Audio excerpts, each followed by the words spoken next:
जंगलों की पथरीली भूमि पर, कंकरीली भूमि पर कैसे चल पाएगी स्वामी? रोना तो इस बात का है स्वामी, आपके वियोग के लिए मैं नहीं रो रही हूँ। देखिए ये है रघुवंश, कितना करेजा है उर्मिला का। अरे कम से कम सीता तो साथ भी जा रही है राम जी की। इन्हें तो 14 वर्ष का वियोग है, लेकिन अपना दुख याद नहीं कि 14 वर्ष का वियोग है। किसका दुख है, किसके लिए रो रही है? अपनी बहन के लिए। उर्मिला प्रार्थना करती है कि हे स्वामी आप जा रहे हैं ना, तो आप ख्याल रखना, आपके रहते मेरी बड़ी बहन सीता को कोई कष्ट न हो स्वामी। ये है रघुवंश, ये है रघुवंश की मर्यादा। और सज्जनों, राम जी सीता को और लक्ष्मण लाल जी को लेकर के जंगल चले गए। जंगल चले गए ना, अयोध्या अनाथ हो गई। अरे जिस राम के बगैर कोई रहना नहीं चाहता है, वो राम जी अयोध्या छोड़ के चले गए।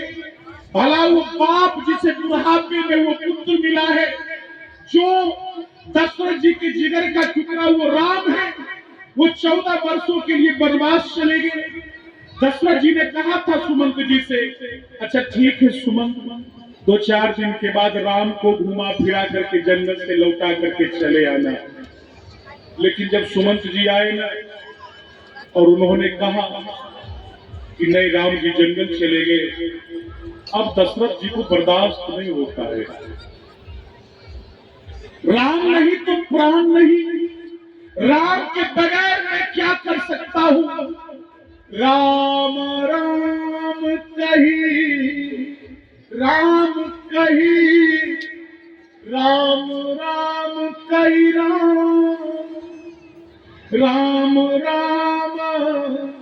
कही, राम कही, राम राम कही, राम।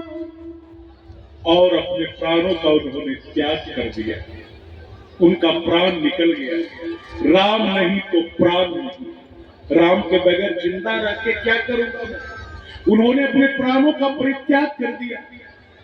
एक बाप अपने बेटे से कितना प्यार कर सकता है? केवल जंगल गए हैं राम, उन्होंने अपने प्राणों का त्याग कर दिया। पूरी अयोध्या अनाथ हो गई, पूरी अयोध्या अनाथ हो गई। अयोध्या रोने लगी, सारी अयोध्या आंसू बहा रहा है और अयोध्या का सूर्य अस्त हो गया है। गुरुदेव वशिष्ठ ने दूतों को आदेश दिया बुला करके कि जाओ शीघ्रता शीघ्र कह देश, और भरत शत्रुघ्न को तेजगामी रथ लेकर के जाओ। भरत शत्रुघ्न को कहना गुरुदेव वशिष्ठ ने शीघ्र बुलावा भेजा है, शीघ्रता शीघ्र जाओ। वो दूत अत्यंत तेजगामी रथों को लेकर के पहुंचा कई देश। उधर भरतलाल जी को पहले से अपशकुन हो रहा है, और जब अयोध्या का दूत पहुंचा ना तो कहा कल जोड़ के आप शीघ्र रथ पर सवार हो जाइए राजकुमार, आपको गुरुदेव ने बुलाया है। तो भरतलाल जी पूछते हैं अयोध्या में सब कुशल है ना, सब कुशल है ना?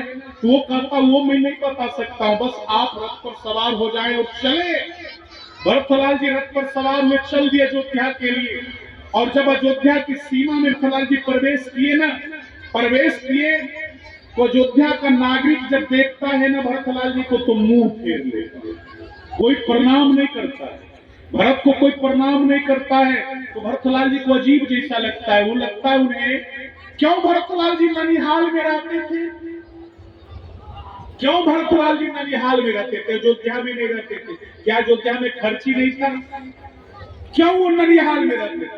भरतलाल जी को पता था कि मेरे नाना ने मेरे पिताजी से वचन लिया है कि कैकेयी के गर्भ से जो पुत्र जन्म होगा उसी को अयोध्या का राजा बनाना होगा, और मेरे पिता ने वचन दिया है तो हो ना हो मुझे ही राजा बनाया जाए, तो मैं इस अयोध्या का ही त्याग कर दूंगा।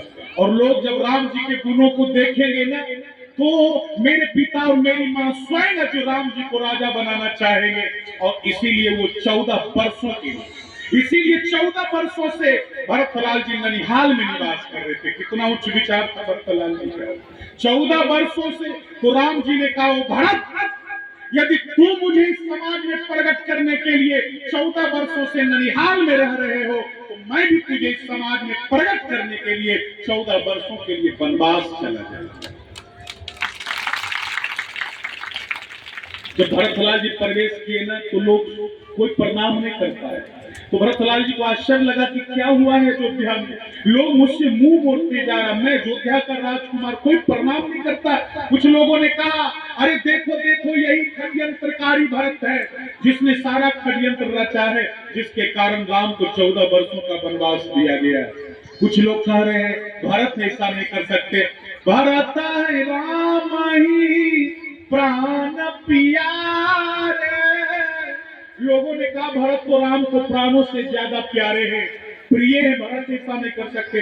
कुछ लोगों ने कहा वो तो आगे समय बतला देगा कि भरत अच्छे हैं या बुरे हैं।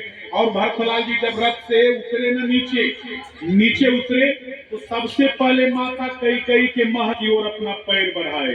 तो जो लोग कह रहा था इसमें भरत का षड्यंत्र, उन लोगों को तो बल मिल गया, उन लोगों को बल मिल गया कि देखो मैं तो पहले कह रहा था इसमें भरत का षड्यंत्र है, यदि इसमें कपट नहीं होता, कुचाल नहीं होता तो सबसे पहले ये कौशल्या अम्बा के महल में जाता मर्यादा की दृष्टि से, लेकिन ये अपनी माता के महल में जा रहा है। लेकिन क्यों अपनी माता के महल में गए, सबसे पहले क्यों माता कैकेयी के महल में गए, इसके पीछे कारण है।